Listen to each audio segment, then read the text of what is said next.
all hear me? I'm sure that's not going to be a problem. Yeah. The character I'm playing is me. My name is Teri Gallahan, and I grew up in this house.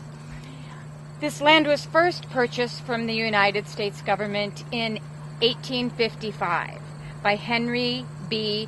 Dinwiddie. The land changed hands many times. W.H. Hager in 1856, W.E. Rundell in 1870, Charles Matthews in 1871. I believe it was Mr. Matthews that built the house in 1880. It went from the Matthews to Orson Childs in 83, in 88 to John Conyer, in 90 to Henry and America Dunn, thus Dunn Street. I'm not sure why they were so special to get the street. I don't really know anything about the Dunns. In 1892, the Dunns sold it to Mr. Wright. In 1901, to J.H. Jacobson, who owned, and I'm not sure if all of them did, but they owned like half of this section. So they owned a lot of land in there then. Then it finally started splitting to go down. In 1903, C.P. Lake bought it. The Lakes had a creamery southeast of the house, that direction, near Christy and Dennis Gibson's house now. I believe in 1919 the property was sold to Charles and Myrtle Gilmore, who then sold it to John and Olive Hansman. That was in 1934. Okay, now we're getting somewhere. My dad bought the house in 7 acres from John Hansman in 1953 for $5,500 on contract for $75 a month. Historians refer to it as either the Hansman home or the Harriman house. It's funny that both of us families called it the big house.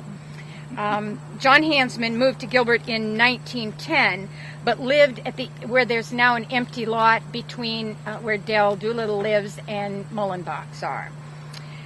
In 1929, Milt and Edna Brown moved with 5 kids and a dog. Soon 8 kids. Milt moved from Illinois to work for Mr. Hansman. He worked on the farm doing field work and caring for livestock, milking cows, in exchange for rent, meat, and milk for his family. The Browns lived here until Milt took a job at Gilbert School in 1932. The Hansmans may have moved into this house at that time, but they didn't purchase it until 2 years later. Many people shared this home with the Hansmans, including hired hands and boarders. Some of the people that rented rooms here were teachers. The Hansmans rented part of the house as an apartment to Bob and Mary Dawson in 1947 to 1950. One house this story could tell of was a time when sugar was rationed, and Mrs. Hansman was caught stealing sugar for her husband's coffee and cereal from a teacher's jar. Another story was of a renter that my parents had who turned out to be a thief who robbed the co-op. The house has seen many illnesses. Some I've heard of were the Browns with measles, whooping cough, colds, and mumps. I do remember of a time when my brother Steve and I had the chicken pox, and we got to be in a corner of the front room, which is now called the living room, and it seemed like a party to me. We got to stay there together, and my mom waited on us hand and foot. Sorry, Mom. Gilbert was a quiet little town when I lived in this house. We had 3 barns, a chicken house full of hens, a mean old rooster, many horses, cattle, even a donkey named Maggie. Our pasture went all the way up to Matthews, and then all the way over to Bremer's house, which is next to Gibson's now. If I was late for school, I could just cut across the pasture that way and be at the school lickety-split. In the late 50s, my dad sold lots on Matthews Drive next to the Bremer's house, starting there, to Floyd Anderson, Dale Reinsch, Paul McVeigh, and Lester Askelson. When I read where a dear old friend of mine, Miss Floyd Sanders, helped the Browns to move into this house. Mr. Sanders, as I knew him, lived in that house right there. He was once the mayor of this town, and to me, he was a celebrity. I would go visit him every day. Grandma Grady lived in that house right over there. Her granddaughter, Marlena, was one of my best friends. Mary Margaret Sherwood, another playmate, lived just up the street by the railroad tracks where Alexander's live now. I remember going up to Mary Margaret's all the time. Not many 5-year-olds go visiting by themselves these days. It was different back then. Ruth Jones lived down at the bottom of the hill on the other side of Matthews. I remember once when Lyle Stanley left his bike here. I can thank Lyle for that because that's how I learned to ride a bicycle. I got on that bike and held on for dear life all the way down the hill. I knew I'd eventually stop. Lucky me, I didn't end up on Ruth's porch. When I was growing up, my dad, with the help of my cousin Jerry Smith and others, tore down some buildings at Fort Des Moines to get bricks. We had a huge brick pile in the back of our home. My brothers, cousins, and many kids in town worked for my dad, chipping away at those bricks to clean them up. The 10 cents a brick was the going wage back then. This house would tell you that my dad would often treat those kids to Pepsi uptown after work. When my dad remodeled this house, those bricks became 3 of the 4 fireplaces. The 4th fireplace is marble. This house could tell of a time when Glenn Hallstad, at the hatchery uptown, gave me a shoebox full of mice. When my baby mice, no hair. When my mom saw what was in the box, she immediately ordered me to the brick pile. She told me to drop bricks on the mice. Oh. Just between you and me, I think those little guys ran faster than I could drop the bricks. I'm guessing the brick pile was their new home. My dad also cut down a walnut grove, and we had a wood pile in the backyard from all the trees.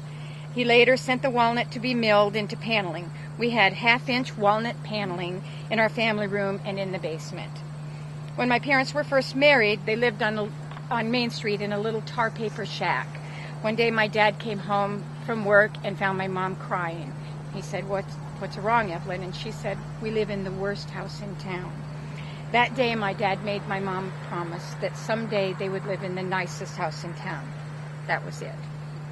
If this house could talk, I'm sure it would tell of the excitement of the noise of the Browns' children running around.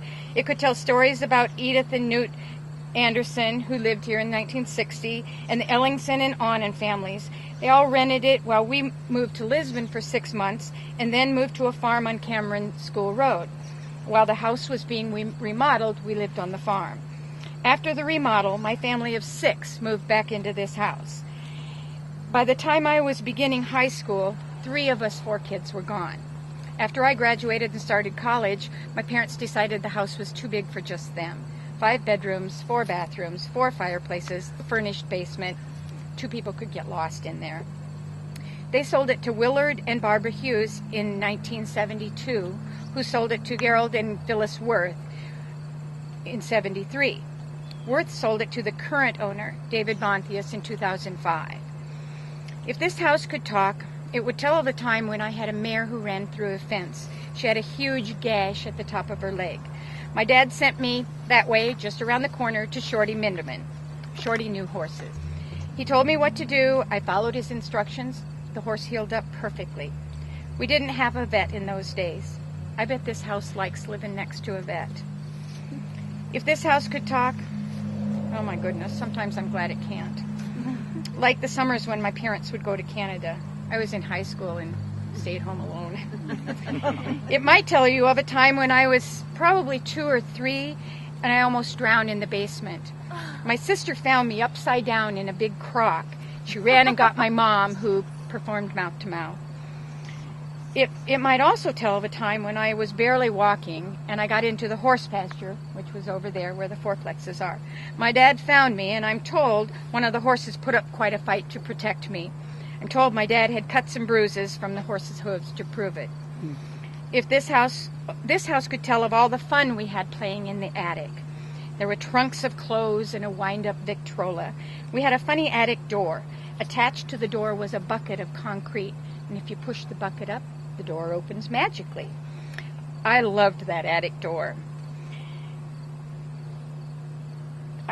It could also tell of a time when my brothers found an old wicker wheelchair in that attic, and how they hooked the wheelchair up to the ponies and had their very own carriage rides. This house could tell of what a hard worker my dad was, with his bricks and his lumber, with all the livestock we had. In the early 60s, he sold more lots down there on Matthews. My dad built those fourplexes in the 70s. Those were the first apartment buildings to be built in Gilbert. That took quite a bit of talking to convince the city council of that. I suppose the house could tell you of the excuses I wrote in my handwriting, in my dad's handwriting, of course, to get out of school early. Many of them said he needed me to go get supplies for the fourplexes. Sorry, Dad. I heard that there's a rumor that the house was haunted when the Worths lived here. I wish I could ask the house about that. There were no ghosts when I lived here, and if there were, they sure took good care of me. This house was in its height of glory when it was built in the 80s, and then again when my dad remodeled it in the 60s. It was the nicest home in Gilbert then. It was a great home to grow up in. Thank you.